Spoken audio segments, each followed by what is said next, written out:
A lot has changed with the Fallout Worlds DLC, so here's another patch overview, this time featuring 15 major changes and bug fixes, part of the official patch notes. Let's dive in. Hello everyone, welcome back to another Fallout 76 video. I've spent the past days testing a lot of different things in order to deliver this video to you guys. I selected and tested 15 major changes, part of the Fallout Worlds patch notes. Even though most of them are positive and quality of life changes, there are some that are not exactly working as the patch notes claim. Talking about that, I recently published a video where I go over 8 changes that Bethesda did not include in their patch notes. It includes sneaky changes and supposed fixes which are not true. Help yourself if you are interested. Now, let's jump right into the official major changes live with Update 30. Nuclear Winter was shut down on September 8 when the Fallout Worlds DLC was released, and Bethesda distributed some of the unique rewards across adventure mode activities. Their patch notes about this are very broad and generic, but thanks to the Fallout Wiki folks, we can access more information on what Bethesda did exactly and what are the new sources for Nuclear Winter rewards. But don't get mistaken here, you cannot access all the rewards through Adventure yet. Only about 20-25 rewards are currently distributed. As you can see through this sheet, the link is right below the video, by the way. Bethesda added a few Nuclear Winter rewards to public activities like treasure hunter pills, holiday gifts, and to public events, such as A Colossal Problem, Scorched Earth, Encrypted, and even Project Paradise. There's also a new info guide made by Taqwa11 showing the Nuclear Winter rewards you can get from such events that I just mentioned. But what about the rest? Nuclear Winter included 100 Overseer ranks, each one of them with its own unique rewards. Well, we don't know yet. So far, Bethesda has only confirmed that the trophies and statues will remain as exclusive rewards. In other words, these items are now legacy and exclusive to those who unlock them through the mode. As for everything else, they are now in the limbo. They could very well get distributed with future patches or become part of future new events and activities, but we don't know yet. Now, some of you guys have asked me about the seasonal rewards released for Nuclear Winter, such as the Halloween and Christmas ones. Well, I really don't think Bethesda will release them so soon, when like half of the basic standard rewards are not even accessible in Adventure yet. Because these required extra work to access them, players had to complete certain challenges during a specific period of time in Nuclear Winter. But let's wait and see. That's all the info I have for now regarding this topic. Let's proceed. Oh mamma mia, this next change is dense. It took me a while to test and I still didn't test everything properly. It's about the Grenadier perk under Perception, and this perk is now making certain weapons really overpowered. And I mean to top god tier levels. But let's start with the change. So basically Bethesda fixed this perk. It was broken for a very long time.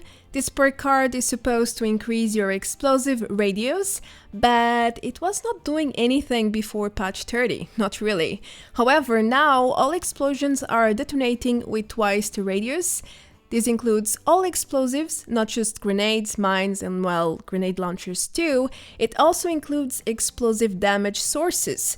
What falls under this category? Well, weapons with explosive damage, which comes from the legendary effect mostly, but there is one category that doesn't need that, which are ghost weapons, because they have explosive damage as default. Moreover, all the legendary detonating perks also benefit from Grenadier. I have been using my max rank Far-Flung Fireworks, and every time a mob detonates as a result of this perk, it's like I'm throwing a frag grenade.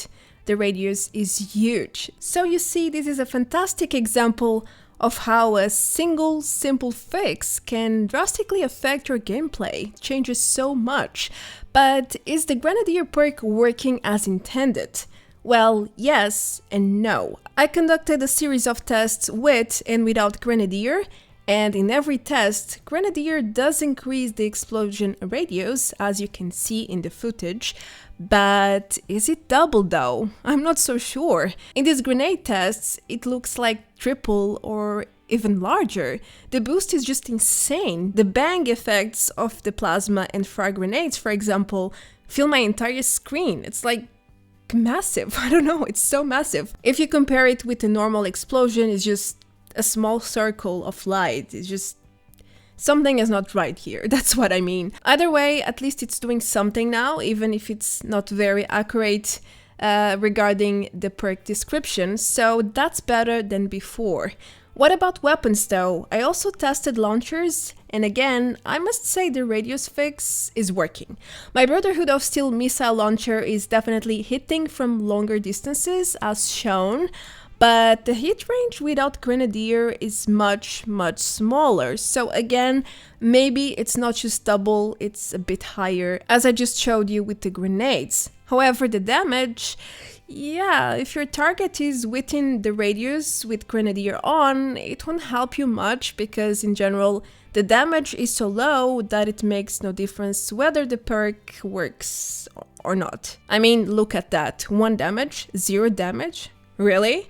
But this is another type of bug. It's a deeper issue related to grenade launchers, explosive damage, and damage to players. It's a complex matter, so let's leave it there. Because when it comes to enemies, normal NPCs, it works just fine. The damage is applying correctly. I think it is because it's much higher, as you can see.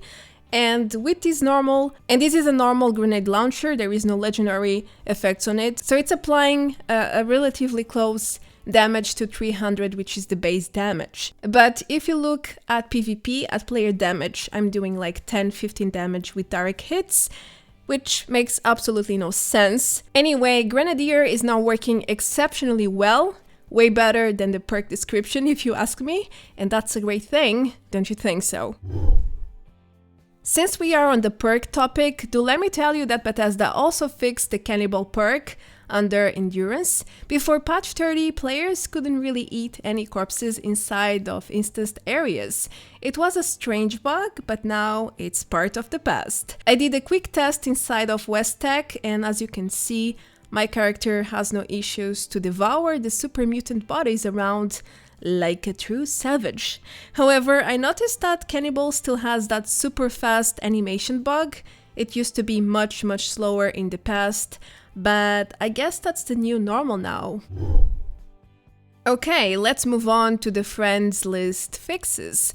There were 2, one of them was highly successful, but the other one not so much. Let me explain. First of all, Bethesda finally fixed the friends invites. Players can now see all the invites they received pretty much since the release days, because this bug has been around since year 1, if I'm not mistaken. I know some players were not affected, but some were really affected. For instance, I could never see any friend invites, and when I used my old name, you guys spammed me a lot, so as you can see, I now have like 100 of them, if not more. It's a complete mess, but hey, at least it's working. It's a good sign. The second fix was related to the offline friends bug, where online players could sometimes show as offline. It was a huge hassle, but the good news is that this bug has been fixed as far as I am aware. But there is a huge but. It seems like Bethesda did a reverse fix here, where offline players can now show as online. No kidding. They will show up as being in the main menu for hours along when they are not even at their PCs. This happened to me 2 days ago. A friend of mine asked me why was I in the main menu all morning, and I was sleeping. I was very confused and scared. I even changed my password in fear I got hacked or something.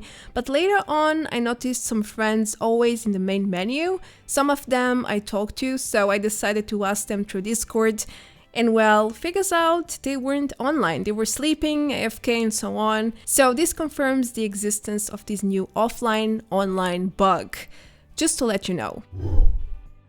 Next, let's move on to inventory changes. Bethesda has created a loop option where players can browse their tabs with no limits. In other words, you can now access the bottom of your tab by scrolling up at the very top and access the top while scrolling down at the very bottom. Just as shown in this clip, thanks for sharing it with me, by the way. The logic is straightforward, but it's not for everyone. While testing, I had issues to understand how this works, because it just didn't happen to me. My inventory is the same as before the patch. Nothing changed. I decided to ask you guys through my Discord server, and I concluded this change is only for players who use a controller. So by default, this is a console change, but PC players can also be affected if they use a controller. On the other hand, players using a keyboard and mouse cannot access this change for whatever reason. For us, the inventory and tab browsing works the exact same as it did before. Now, this change has been controversial. I've seen a lot of negative comments because it can be a confusing feature to start with. It can also make items at the very top and bottom difficult to access because it keeps changing, to the top or to the bottom depending where you are. However, in general, from what I have seen, I think this option has its perks too. It seems convenient for very busy tabs with dozens and dozens of items. Anyhow, let's proceed. The next change is also related to inventories, but as they added a new way to organize your tabs, you can now sort items by their stack weight. Now, this option does not apply to every single tab. For example, armor and apparel don't seem to have it, because, well, it's not like you get many stacks there, right? But for busy tabs like food, drinks, aid, and even ammo, it's definitely there. It's the 5th sorting option now, joining the group, and it can be really useful, especially when you are often over-encumbered, like me, and you need to figure out what's weighting you down and quickly make some room in order to run and fast travel again. I really like this change. The last important change for inventories is the fact that scrap junk now shows up in your news tab. Before update 30, if you scrap junk items, any type really, they would only appear in the respective junk tab. Even though they were new items, you had just created them, they wouldn't appear in the new tab, which obviously could be deceiving, and it generated a lot of confusion too. I tested this change a few times and it works fine. Perfect. So that's another quality of life improvement, in my opinion. Alright, Mad Dog Malone is certainly not happy with the following change.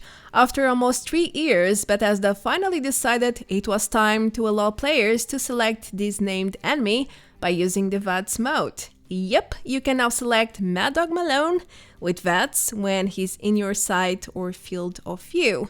No more looking for him everywhere at Grafton's Dam. No. Now you can just spot him right away and kill him from afar.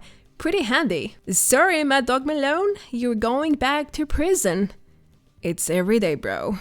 Oh gosh, I did not just say that. Except I did. Let's keep moving. If you often use map markers, then you will be glad to know that they no longer show up in your compass when you are inside of instance locations. That's right, they are completely gone, and that's a great thing because you don't need them there.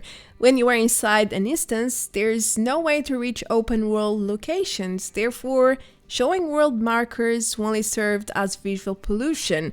They serve no purpose actually. As such, I'm all in favor of this change. Anyway, I also tested this point and it's working fine. The compass is marker free whenever you are inside of an interior. Talking about the compass, there was another major change to it. Survival tents are now showing up in your compass too.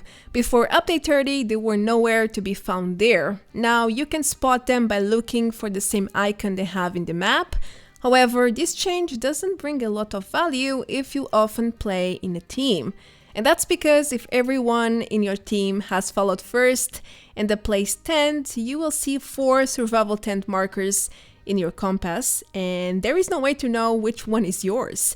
So stick to the map, everyone. It's the most reliable and quickest way to spot and find your tent if you are looking for it. The ammo converter machine also received a nice fix, a very necessary one since it's about something ridiculous, like out of this world. I think it was also related to an exploit. Now, did you know that the ammo converter could exchange fuel for cryo ammo? Yeah, I guess someone at Bethesda added the wrong entry in the code or something. But with patch 30, that's gone, so great news. When you buy or sell fuel now, you no longer receive cryo ammo. That was just a bizarre one, to say the least. Another change that you may have missed so far is about building shelter entrances. Before this update, players had issues to build them at the edge of their camps. The system would just not allow them to build such entrances for whatever reason, but that's also fixed. I went ahead and built several of them at the edge of my camp here, and as you can see, it worked perfectly well. So that's yet another quality of life improvement. Since we are on the topic of fixes, you should also know that Bethesda fixed the Cultist Dagger. Yeah, this weapon was broken since update 28, I think. For quite some months, this dagger lost its original animations, and well, your character would hold it like this, in a very unusual way, like there was no weapon at all, and it ended up looking like you had suicidal tendencies, you know, like the dagger in your throat. It could even go inside your head in certain poses. No, it was not pretty. But the worst part is that it was not just visual. I could not play with the dagger. The attack animation was also missing. My character would attack enemies with her bare hands and do no damage at all. So the dagger was totally broken. But the great news is that it's completely fixed now. Both animations have been restored and everything is back to normal. We are getting close to the end, and now do let me inform you that Minerva's inventory got updated with this DLC.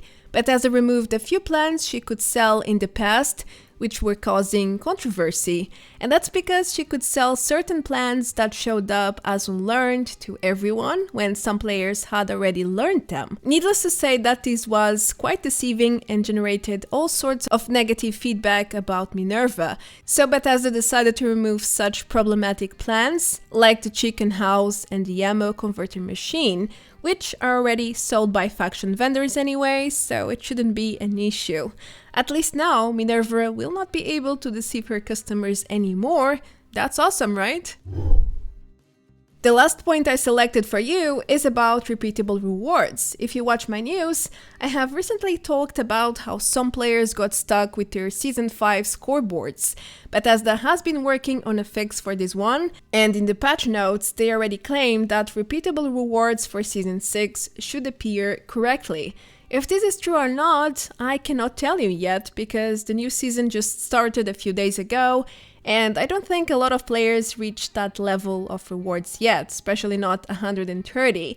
But let's hope for the best and assume they did fix it, just so we can all enjoy repeatable rewards without any disruptions. Alright, to finish this patch overview, I just want to mention one more thing. It's not a major change though, that's why it's not part of the main points.